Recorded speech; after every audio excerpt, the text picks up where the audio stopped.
Okay, so let's go on to the third question about people.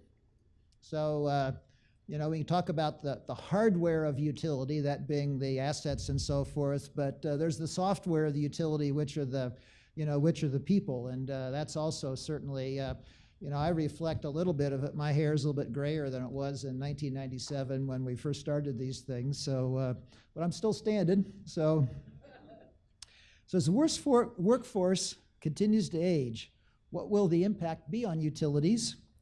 How do we attract and retain younger talent? And how do we retain existing knowledge?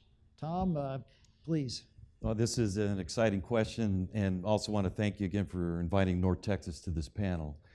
And all of us are in different situations when it comes to where we're at with our workforce, and people are the reason for our success. Our water district is maybe fairly young in comparison to the others. We were created back in the 50s. We served a very small population of 30,000 back then.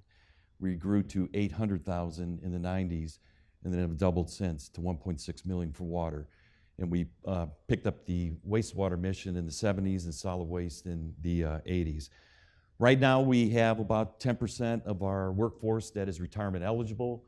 So the obvious point there is succession planning is very, very important. But for us, we're growing. So not only what's really important is to continue to develop the talent we have within our workforce to take the step up, but we need to bring in and recruit new talent. What's absolutely key is a strategic plan that focuses on people, your core values. We've got a wonderful mission as water utilities to speak about core values, about trust, about service, about reliability.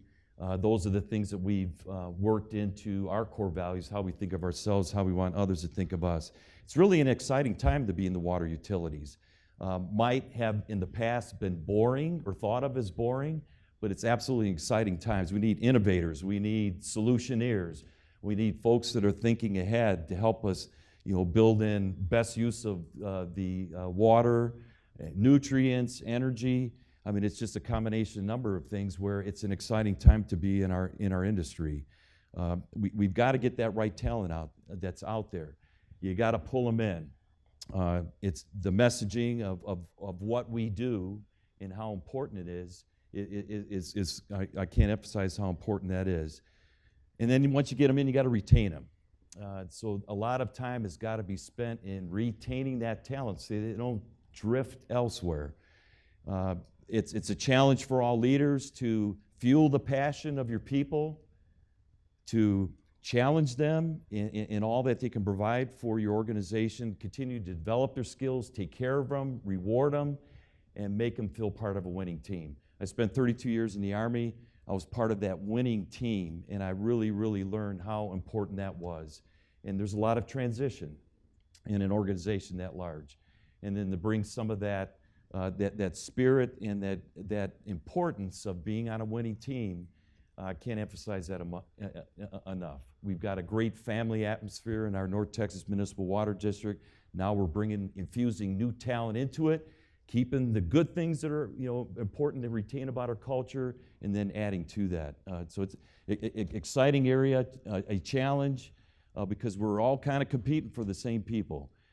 So are consulting firms that want qualified experts and technicians and engineers out there. So you got to put your best foot forward and sell your message as best you can. I have now budgeted for about 560 staff. We ran about a 25% vacancy rate for almost 4 years. And in the last 3 years, I've had a 60% turnover. So I've lost 60% of all my staff, including wastewater. The good news is I got 60% new, really excited people. But we've really learned how to train people much faster and how to integrate them much faster into our organization. We hire a lot on personality and cultural fit at the bottom end. So we instituted a new plant attendant, wastewater attendant program where I can get a kid out of high school or out of that automobile industry or airplane industry that's not going as well anymore, And we can train them to be a certified operator in 18 months. We can certify them to be a mechanic right out of high school in 18 months and fully functional on our facility. So what we're now looking at is how do we make sure we're balancing the generations throughout the facility. There's a lot of promotional opportunity though, but again, as I talked to my council members just the other week, we did a tour and they said, this is such a great opportunity, you know, why don't more of the kids in my district know about it? And I said, well, you know, there's always that problem. It's at the end of the day, you're at the bar, you're looking for a date. Hey, what do? I work at the wastewater plant. I don't know. You know, so we've got to kind of change that a little bit. We did rename our facility, so we got a new name, a new logo. We're now the Regional Wastewater Facility, much better logo. But we're really focusing on the environmental end. We do job fairs where my operators and mechanics are the ones that go. And we bring any big, giant, fun equipment those high school kids might be interested in. We're also teaching classes at the local junior colleges.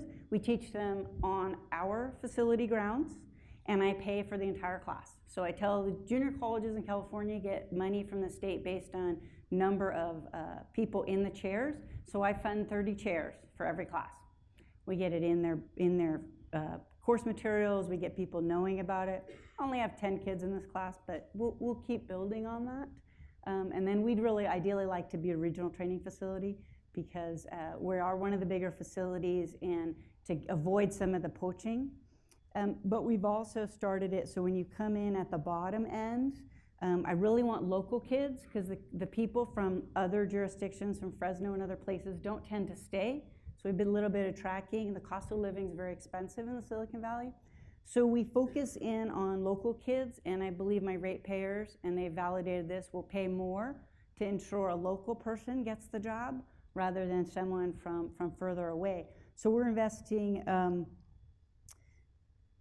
$500,000 a year over 4 years in curriculum so that there's testing. We're only hiring people that will work off, I can't say iPads, but tablets.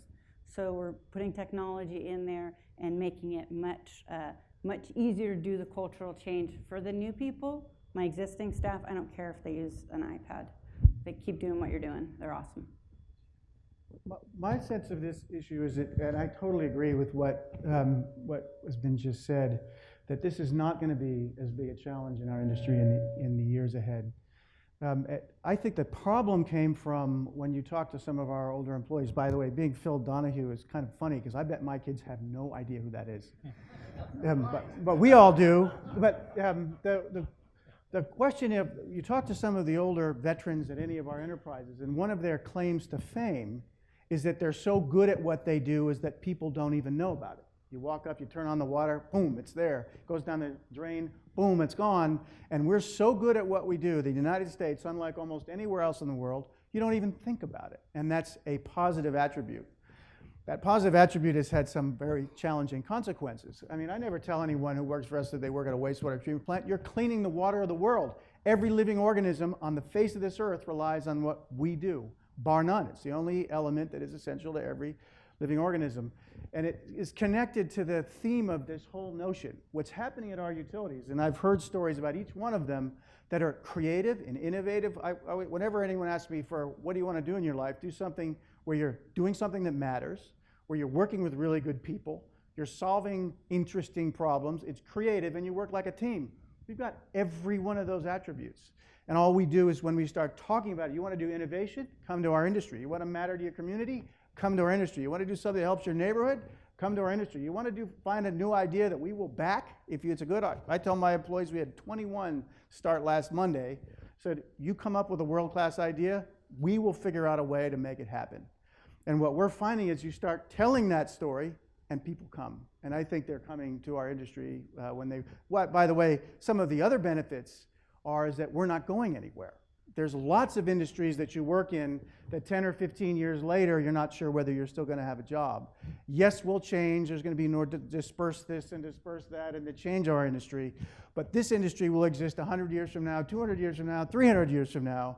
And that is a great place to go and make a wonderful career. But another key challenge that we had was a few years ago with engineers, attracting good young engineers to come into this field. And we embarked on a trial, hiring 7 engineers straight out of school and putting them through engineer and training program. They have to work 4 years to become fully certified. And we gave them that challenge, saying, the one thing we're going to guarantee you is we're going to move you around after 1 year. So you're going to start in one part of our organization, and you will move to another part, and you'll move to another part, and you'll move to another. So you have 4 different experiences over your 4 years, and then you can pick where you want to end up. And that was an extremely successful program that we've rolled that out now, and we hire 3 every other year, and we have another division that's going to start a program hiring 3 new students right out of school, training them as engineers, and we're starting to share. One's a construction delivery arm of ours. We're the operator maintainer, and that's what I think is the challenge in keeping people. So talk about retention, keep it interesting, let them experience all parts of the organization, let them decide as they move along in their career where they might want to specialize or where they want to spend some time. So those are some of the things I think that have to be put into the workplace to attract them and keep them. Folks, these were your questions. I think we've had just really a wonderful discussion here, and let's thank our panelists here for their contribution.